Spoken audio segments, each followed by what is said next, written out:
DK special channel में आपका स्वागत है। मैं हूं आपका चहीती डीके जी। मेरे साथ हैं जदयू के धुरंधर प्रदेश प्रवक्ता दोस्तों, और ये जब से ये आए हैं यहाँ पर, ये निहोरा प्रसाद यादव जी, जो अब तो जानते ही हैं कि निहोरा प्रसाद यादव जी यादव समाज से आते हैं। इस पर यह कहना चाहते हैं कि आखिर ऐसा क्या स्ट्रेटजी है अंकल, कि यहाँ पर जितने सारे यादव हैं, यादव समाज से जितने सारे आते हैं, उनको हर तरीके से बताया जाता है, समझाया जाता है, लेकिन फिर भी एक तरफ एकजुट होकर के, जैसे अदर कौम एकजुट होकर के वोट जैसे डालते हैं अलग पार्टियां को, उसी प्रकार से यदुवंशी भी कुछ समझने के लिए तैयार नहीं होते हैं। या कोई उनका मेन आपका एनडीए में कोई लीडर नहीं है क्या समझाने के लिए,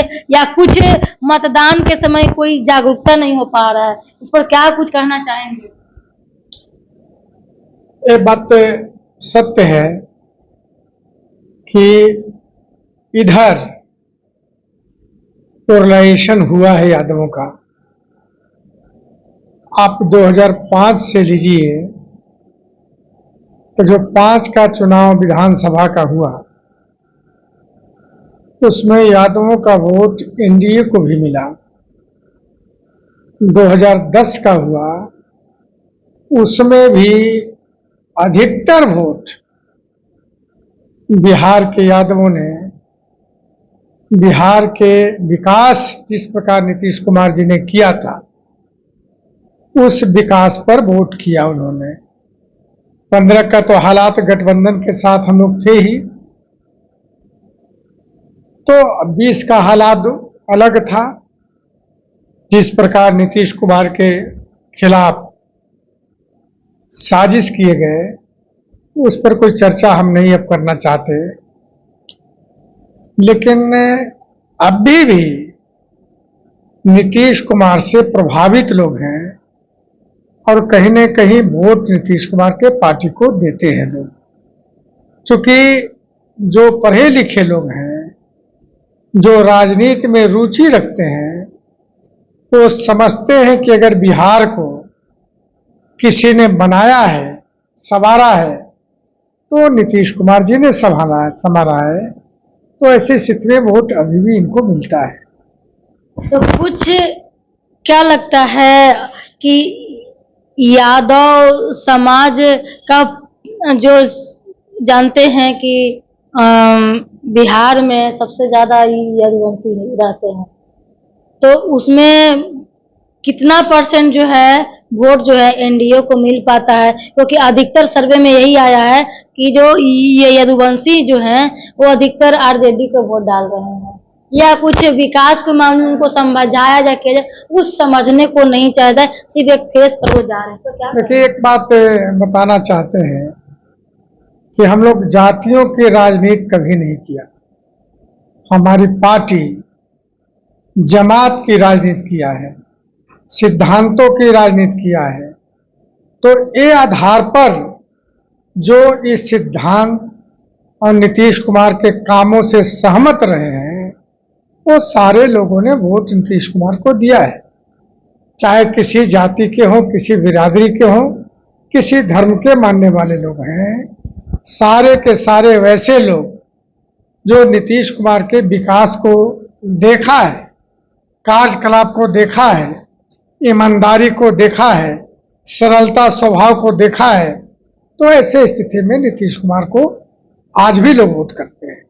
एक आपसे सवाल है कि आप कितने साल हो गया सर इस पार्टी को दिए हुए?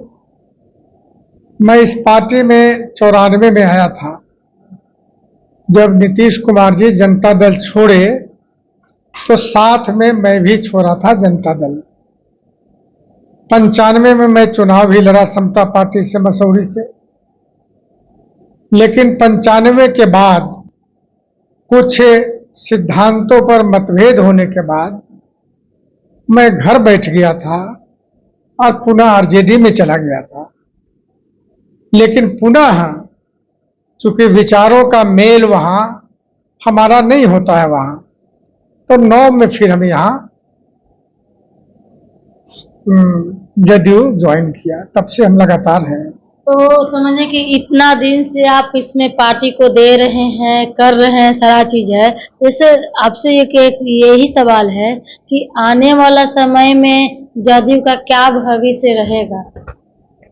जदयू का भविष्य उज्जवल है। आने वाले दिनों में बहुत सारे लोग बहुत बातें कहते हैं, लेकिन जनता को क्लियर कर दीजिए कि लेकिन आएगी आज नीतीश भी- सरकार के बाद कौन? आज भी नीतीश कुमार के प्रति जितनी आस्था है, गरीबों का, पिछड़े वर्गों का, अति पिछड़े वर्गों का, दलितों का, शायद ही किसी नेता के प्रति इतना आस्था है।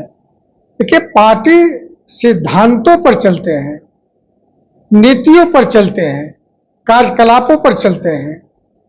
तो आज भी पार्टी मजबूत है, आने वाले दिनों में भी पार्टी मजबूत रहेगा। लेकिन ये मेरा क्वेश्चन नहीं था, ये जनता का पब्लिक ओपिनियन जब किए तो उसमें एक उनका क्वेश्चन था कि जदयू जो पार्टी है, एक वर्ड ऐसा वर्ड दिया कि लवारिस टाइप का है, न कोई सिस्टम है न कुछ है। आखिर मेन जो सर्वे सर्वा है नीतीश जी, वो अभी मानसिक रूप से और जो है उनको बोला जा रहा है कि बीमार पड़ गए हैं और अस्वस्थ हैं, वो अस्वस्थ हैं। तो ये लगता है कि उसके बाद आखिर जो एक्टिव में रहेंगे नेता, कैसे कार्यभार किस तरीके से संभाल पाएंगे, कौन उनका उत्तराधिकारी होगा, इस पर क्या कहेंगे? देखिए, बात सही है कि भ्रम फैलाए जा रहे हैं बिहार में नीतीश कुमार जी के संबंध में, स्वास्थ्य को लेकर। लेकिन यदि स्वास्थ्य खराब रहता तो इस गर्मी के दिनों में डेली प्रत्येक दिन 3 से 4 सभा कर रहे हैं, तो आप इससे भी आप एनालाइज करिए कि नीतीश कुमार अभी भी शारीरिक रूप से भी और मानसिक रूप से सही हैं। तो कहें इनके बाद कौन, ऐसा क्या, ये मतलब कि इसके बाद क्या आगे किस तरीके से इस राजनीति को या तीर छाप को, जनता दल यूनाइटेड को किस तरीके से आगे करने का कोशिश में है, कौन क्या आगे होगा? देखिए, जब एक कहानी बताते हैं, जब एकाएक कर्पूरी ठाकुर जी का निधन हो गया तो पार्टी में हाहाकार मच गया था कि पार्टी खत्म हो गया। कौन चलाएगा? ये परिस्थिति पैदा हो गया। बड़े से बड़े और छोटे से छोटे नेता जो पार्टी से जुड़े थे, सारे लोग परेशान थे कि पार्टी यहीं समाप्त हो गया। लेकिन पार्टी तो समाप्त नहीं हुआ।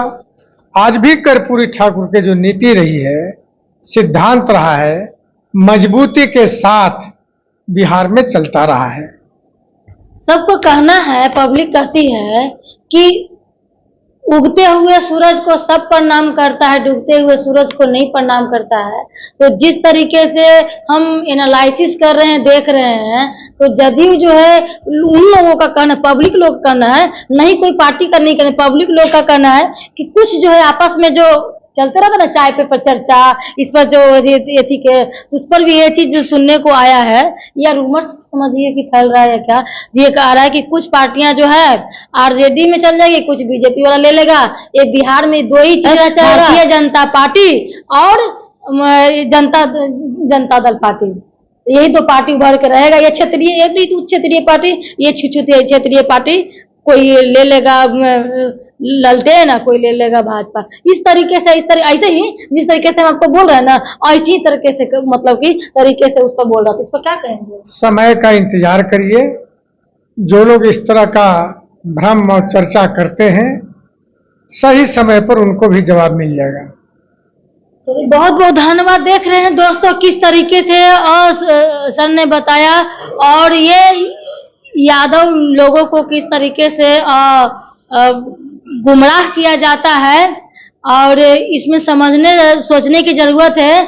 आप जो है, अगर आपको नवयुवक को, जो नया वोटर हैं, उनको अगर नहीं समझ में आता है, हो सके बाहर पढ़ते होंगे करें, तो कम से कम उनके दादा से, अपने चचा से, अपने पड़ोसी से, और अपने मम्मी से, अपने पापा से, या कोई अगल बगल जो आपको जो आपके जो बुजुर्ग हैं, उनसे एक राय मसला जरूर राजनीतिक में लीजिएगा कि पापा, दादा, चचा ये कैसे पहले क्या था और किस तरीके से क्या काम किए। हो सके कि बिहार में पढ़ते पढ़ते मैट्रिक इंटर के बाद आप चल गए होंगे कहीं और जगह क्षेत्र में, अलग अलग स्टेट में आप यति करने के लिए, लेकिन अगर जो फर्स्ट वोटर है उन लोगों के लिए एक ध्यान खास की बात है कि जब अपना एक वोट दे तो सोच समझ के दे कि आने वाला भविष्य या डूबती की ओर जाएगा या उगते। जानते हैं कि उगते हुए सूरज को सब प्रणाम करता है। जिस समय जब भारत डूबने की कगार पे था तो चाइना ऐसे से आंख दिखा रहा था, पाकिस्तान भी है कनी मनी आंखवा मटका देता था, नेपाल वो है तो इस तरीके से करता था। तो अब देखिए अब स्थिति क्या पैदा हो गई है। तो कोई भी जब उगता है ना, जब डेवलप करता है ना, तो सब नतमस्तक हो जाता है। तो आज जो है एक जो ऐसा प्रधानमंत्री आया जो पूरा विश्व पे भारी पड़ गया दोस्तों। तो ये चीज नहीं कहना चाहते हैं, लेकिन खुद आप समझदार हैं, आप देखिए समझिए, आपका मतदान है, एक जो वोट है आप गलत जगह ना जाए, अच्छे जगह के लिए उपयोग करें। जय हिंद। देखते रहे DKCS चैनल में, लाइक शेयर कमेंट सब्सक्राइब करें, फेसबुक पे तो फॉलो करें।